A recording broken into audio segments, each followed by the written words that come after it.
নমস্কার বন্ধুরা, welcome to মধুমিতার রান্নাঘর।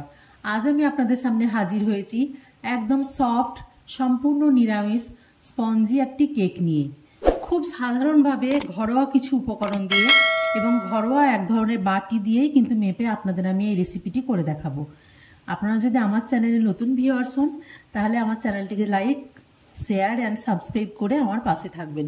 তো চলুন পুরো রেসিপিটি দেখার অনুরোধ রইল। কেকটি তৈরি হবে অসাধারণ স্পঞ্জি এবং নিরামিষ যে কোনো দিনে কিন্তু এটা বানিয়ে নেওয়া যায়। আমি আজকে আপনাদের সঙ্গে শেয়ার করব কাস্টার্ড পাউডার কেক। যেমন স্পঞ্জি তেমনি কিন্তু খেতে অসাধারণ হয়। তো চলুন পুরো রেসিপিটি দেখার অনুরোধ রইল। এখানে আমি নিয়ে নিয়েছি একটা বাটি, বাড়িতে আমরা যে সাধারণ বাটি ব্যবহার করি সেই বাটির 2 বাটি ময়দা।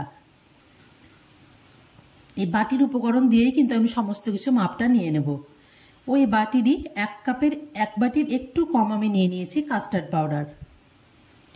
উপকরণ দুটিকে খুব ভালোভাবে এখানে মিশিয়ে নেব। আপনার বাড়িতে যদি মেজারিং কাপ থাকে সেটা দিয়েও করতে পারেন, তবে অনেকের বাড়িতে সেটা থাকে না, তাই আমি এখানে বাড়ির যে ঘরোয়া বাটি সে বাটি দিয়ে কিন্তু মেপে দেখাচ্ছি। এখানে আমি নিয়ে নিয়েছি টুটি ফ্রুটি 2 থেকে 3 চামচ, তারপরে ওখানে মেপে রাখা ময়দা থেকে 1 চামচ ময়দা আমি মিশিয়ে দিয়েছি। এদিকে আমি ওই একই মাটিতে মেপে কিন্তু নিয়ে নিয়েছি 1 বাটির থেকে একটু কম চিনি গুঁড়ো।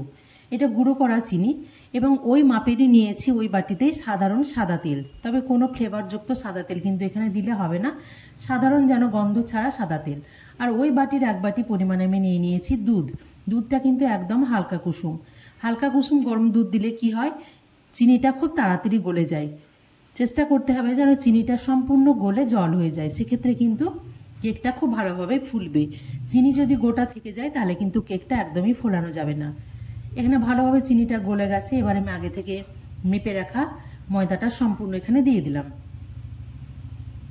তবে দুধের পরিমাণ আমি এখানে 1 বাটি নিয়েছি। যদি আপনারা চান দুধের জায়গায় কিন্তু জলও ব্যবহার করতে পারেন, এবং এখানে 1 বাটির চেয়েও কিন্তু বেশি লাগতেও পারে।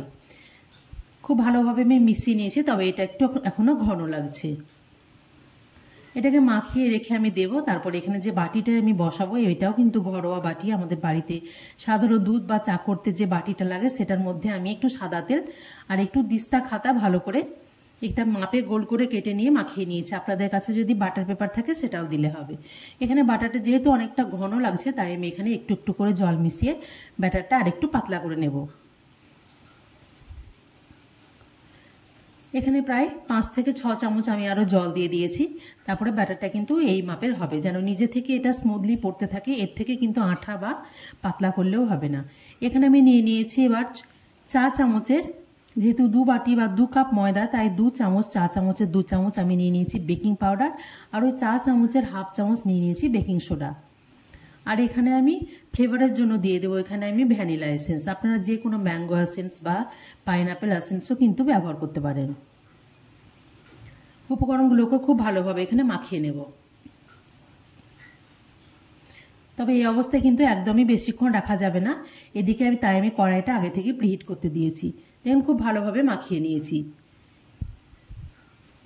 এবার এখানে আগে থেকে যে টুটি ফ্রুটিটা আমি মাখিয়ে রেখেছিলাম সেটা উপর থেকে ঢেলে দেবো। টুটি ফ্রুটিটা দেওয়ার পরে কিন্তু একদমই জোরে জোরে ভালো করে মাখিয়ে নেব না, এখানে খুব হালকা হাতে একটু মিশিয়ে নিলেই চলবে। খুব ভালো করে মাখিয়ে নিয়েছি। তারপর এখানে আগে থেকে রেডি করে রাখা বাটির মধ্যে এবার এটা ঢেলে দেব।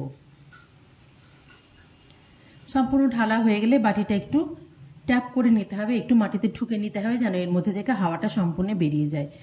এটা প্রায় 5 থেকে 10 মিনিট প্রিহিট হয়ে গেছে, খুব গরম। এই অবস্থায় কিন্তু বাটিটা বসিয়ে দিয়ে এটাকে 35 থেকে 40 মিনিট মতো আমি কিন্তু বেক করে নিয়েছি। এখন আমি ফিরে এলাম প্রায় 40 মিনিট পরে। আপনাদের দেখাচ্ছি কেকটা অনেকটা ফুলে একদম গোল হয়ে গেছে। একটা ছুরি ঢুকিয়ে দেখে নেব যে একদম এটা ক্লিন এবং পরিষ্কার বেরিয়ে এসেছে, তার মানে কেকটা কিন্তু আমার একদম রেডি। এটা এখন অনেকটাই ঠান্ডা হয়ে গেছে। একটা ছুরির সাহায্যে আমি চারিদিকটা এভাবে একটু ছাড়িয়ে নেব। আপনাদের কাছে যদি কাস্টার্ড পাউডার না থাকে তাহলে কিন্তু আপনারা এখানে ঘন করা দুধ বা যে কোনো 10 টাকা দামের যে আমুল পাউডার কিনতে পাওয়া যায় প্যাকেটের, সেটাও কিন্তু দিতে পারেন। সেক্ষেত্রেও কিন্তু টেস্টটা দারুণ আসবে। খুব সুন্দরভাবে বাটি থেকে ছেড়ে গেছে, কাগজটাও কিন্তু খুব সুন্দরভাবে ছেড়ে গেছে। সবগুলো উপকরণ যদি এইভাবে মেপে করেন আপনাদেরও কেকটা কিন্তু বাড়িতে অসাধারণ হবে। কোনো রকম পুড়ে যাবে না বা কোনো রকম কাঁচা থাকবে না। অবশ্যই এই রেসিপিটি বাড়িতে একবার ট্রাই করবেন। এবার কেকটা একদম ঠান্ডা হয়ে গেছে, চলুন আপনাদেরকে আর একবার কেটে দেখাই। এই কেকটা আমি একটা প্লেটের মধ্যে নিয়ে নিয়েছি। অসাধারণ টেস্টি, যে কোনো ফ্লেভারে বা যে কোনো দিনে, বৃষ্টির দিনেও কিন্তু আপনারা এটা বানিয়ে নিতে পারেন।